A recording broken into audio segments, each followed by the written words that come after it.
Hello everyone, my name is Rochelle Innocent and I'm the founder and CEO of Project Purpose. Welcome to our channel.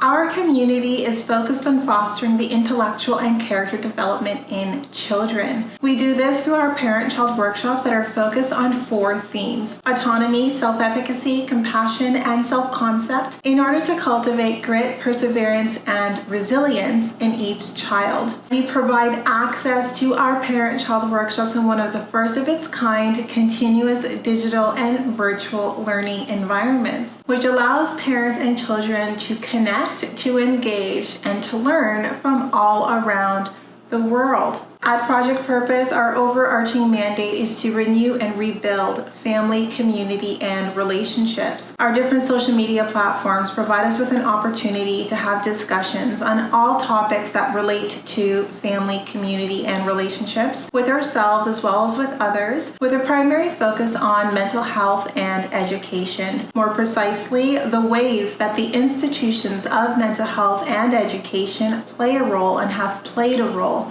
in our societies at large. These discussions and debates provide us with an opportunity to think critically about what needs to change within these structures in order for us to live up to our bold slogan: support, protect, and empower each child through youth-focused development, better known as leadership in juvenescence. We recognize that in valuing our children's leadership potential, this also translates as recreating and co-creating environments, both socially and politically, that will enable our children to thrive. For those of you who are particularly keen on the topic, we also write thought pieces every other Sunday, and we have one scheduled to drop this upcoming Sunday, so definitely be sure to check out our website and read through our content. As an alternative as well, we are available on 10 different podcast platforms. So if it is the case that you are out and about and on the go, definitely take us along with you for your listening leisure. Now, as is the convention, definitely be sure to subscribe, hit that post notification bell so that you are aware of every time we post. And of course, if you like these conversations and you want to keep them going, like, comment, and share this segment. Let's get into it.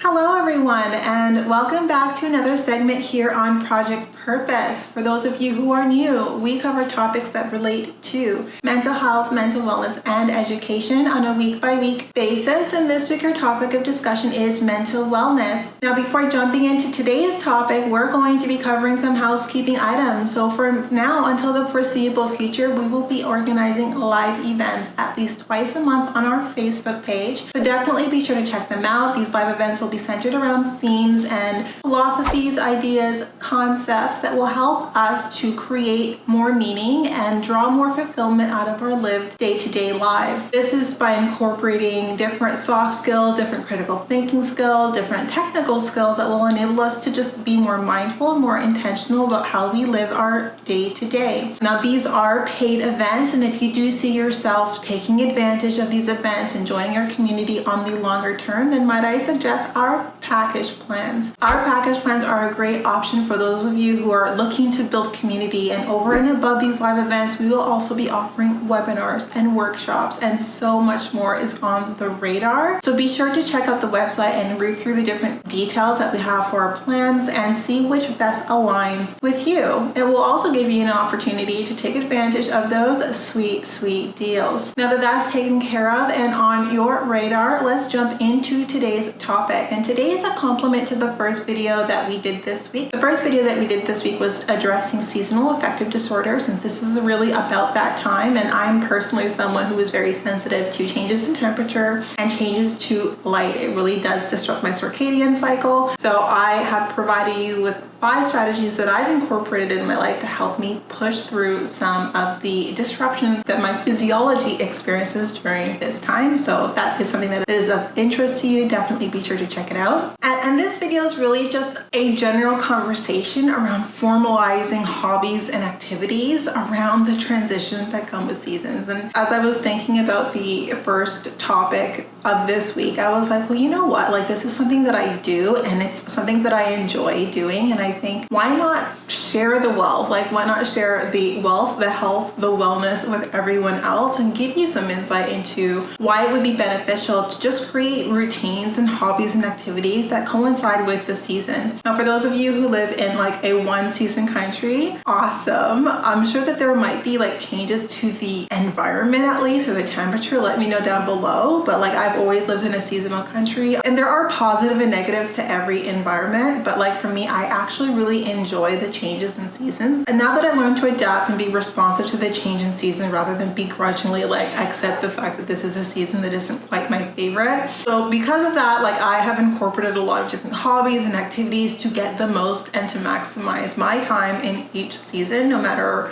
if it's summer, winter, spring, or fall. And I want to share that with you today. So for me, I'm less spontaneous than most. So the seasons serve as a signal for change and modification. So I'm going to give you some of the ways that I change and modify my habits and my activities around each of the seasons, and maybe some food for thought for you, especially as we're closing off the year and we're thinking about, well, what habits or behaviors do I want to take on as I welcome 2022? And maybe now, if you've watched the last couple of videos, you recognize like my favorite, absolutely favorite holiday season is New Year's. I am someone who gets really hyped up about New Year's. I get really hyped up about my New Year's resolutions. I think about them as soon as now, because I think kicking off a new year, kicking off a new beginning is just so exciting, and I want to be so intentional about the way that I approach it, because I think that every day is a gift in and of itself, and I want to make the most out of like my time here on earth, and I think planning is the best way to do that. So with this said, this video is really about formalizing behaviors around changes in season. And so we're going to kick it off with the typical transition at the beginning of the year, which is the transition from winter into spring. Now, for most people, this is the time to declutter, to feng shui, and it is the same for me. When I'm transitioning out of winter into spring, it's really about decluttering, getting rid of all of the physical things in my space that no longer serve me, and then reorganizing my space. I want it to feel like I've given it a refresh. I think this is also an amazing time to grow a plant. And for those of you who typically kill plants, grow a plant that is resilient, that is very difficult to kill, like a cactus, if anything, because I think having plants around is just very re-energizing. And I love the plants that like are good with stabilizing my moods and helping me regulate my system. So I love plants that help with sleep,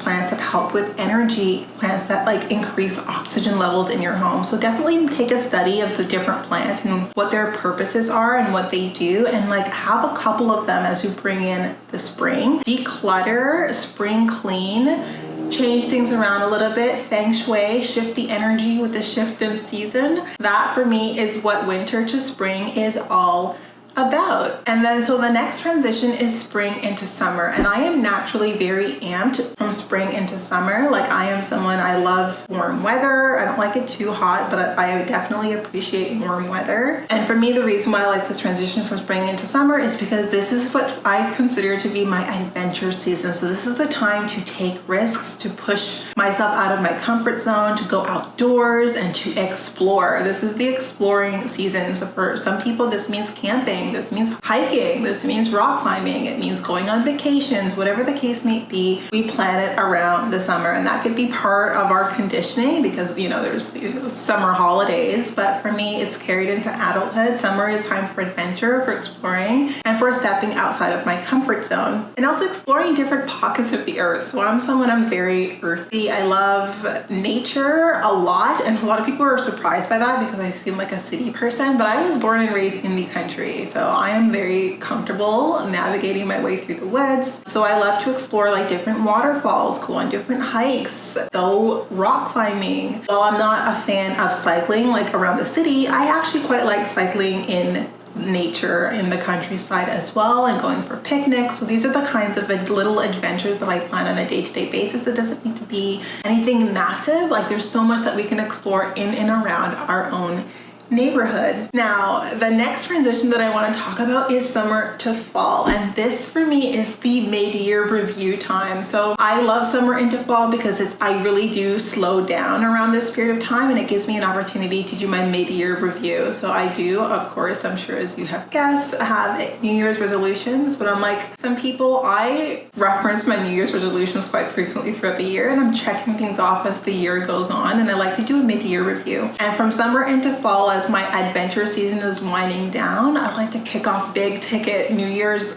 resolution items off the list that I've neglected. So if there's there's 2 or 3 that are adventure based or that like coincide with the season at all, I'll knock those out of the park very quickly as I transition into fall, and I will do a mid-year review. So I'll get a sense of how many of my resolutions I've completed, how many resolutions I have left, if whether or not I can do anything better by way of my performance on different resolutions. Like, it's just my time to kind of sit and reflect as I wind it down, because fall is my comfort season, is my comfort cozy season. I'm not really trying to push myself during the fall. I am very disrupted by the change in daylight savings, so it's all about soothing behaviors, it's all about comfort, it's all about being cozy and at home, really. And I love fall. Like, I love the colors, I love what nature looks like during the fall season, and all of that is very soothing to the eye, actually. So it works really well for the types of activities that I engage in fall. But before any of that takes place, before I'm immersed into like my fall season, I definitely started off with a mid-year review, kick off some New Year's resolutions that I've neglected before jumping into cozy season. I think some people might call it cuffing season, and that's not what I do. Cozy season is really about me, myself, and I, and like my self-care and the way that I love and pamper myself. But for others, they wind down in different ways. Like, I think all of us kind of wind down and start to develop a little bit more hibernating behaviors during the fall, and it's definitely the same for me. So I've alluded to this, fall to winter, again, cozy season. This is really not about pushing myself whatsoever. It's about settling in. It's about comforts, the little comforts at home, whether that's baking, whether that's doing puzzles, indoor activities mostly. But I have learned that rather than suffer through the winter, and like I begrudgingly love the winter because I was born in the winter time, so I have to have an affinity with it. For me, it's all about solidarity. So I've learned that to appreciate the winter, especially in Canada, it means that you take on a couple of winter activities that bring you outdoors and you do them. So for me, I really love skiing. Like, I'm not a very advanced skier, but I do well, and I also really like figure skating. So these are activities that I'll try to do in the winter time. They're really fun for me. And even like sometimes winter hikes if it's not super cold outside, and just playing in the snow. I am not too much of an adult to say that I don't play in the snow. I definitely do play in the snow, clean snow. Never will I play in the snow in the city. Different kind of snow when you're in the countryside. And so I find that a lot of people like hate winter, and I find like if you hate winter, it's probably because like you need to gear up. And if you have the appropriate winter attire, definitely invest. If that's not something that you've thought about, like something that you need to put on your list for 2022, like get the right attire so that you can be outside during winter and it's not a painful experience. And some days are really very bitterly cold and there's not much you can do, but then that's cozy time, like hot chocolate, movies, you are set. But don't spend all of winter indoors. Definitely take advantage of some of that daylight, that natural light, and get outside and find a winter activity that you really do enjoy. I think it makes the winter season goes by a lot quicker if you're having fun during the winter time. So this is what I call create your happiness, because fall is my favorite season. I love cozy season, I love self-comfort season, but winter, like I have to be much more intentional and much more mindful just because I have an aversion to extreme cold. But I learned that if I gear up, it's really not that bad, and I do enjoy, again, skiing and figure skating. So I do enjoy some winter activities. So winter is all about creating your happiness, however that translates, and trying to create a little bit of balance by way of that happiness being what takes place outdoors as well as indoors. So I wanted to put that on your radar because I think being mindful about how we interact with one another and what we do and how we engage ourselves is very season dependent, though we don't really frame it that way. And I think that if we are mindful, if we kind of have a bird's eye view of the year ahead for 2022, we can think about what ways that we're going to transition our behaviors, our activities, our interactions with one another around these different seasons. And these are some of the ways that I've themed my seasons. I've themed the transitions around my seasons and the way that my activities shift and change around each season. So if you're like me and you have different transitions for each season, and you have different activities that you like to do, I would love to hear from you. I'd love to have new ideas for my list of things to do. If this is completely new to you, try it before you knock it. I mean, I know I'm not a spontaneous person, but I find planning in for spontaneity, so planning in for fun activities is just as much fun as kind of doing it on the fly. And when it's planned, you can really make the most out of the event or experience. And that's what I try to do. So in any case, that was this video, just talking about being mindful and being intentional about formalizing hobbies and activities around transition periods in the year. Food for thought for you as we're entering this transition period and we're kind of managing through the changing light and the changing temperature. I hope you learned something, and if there's something that you want to teach me, leave a comment down below. Looking forward to engaging with you, and we'll talk to you soon.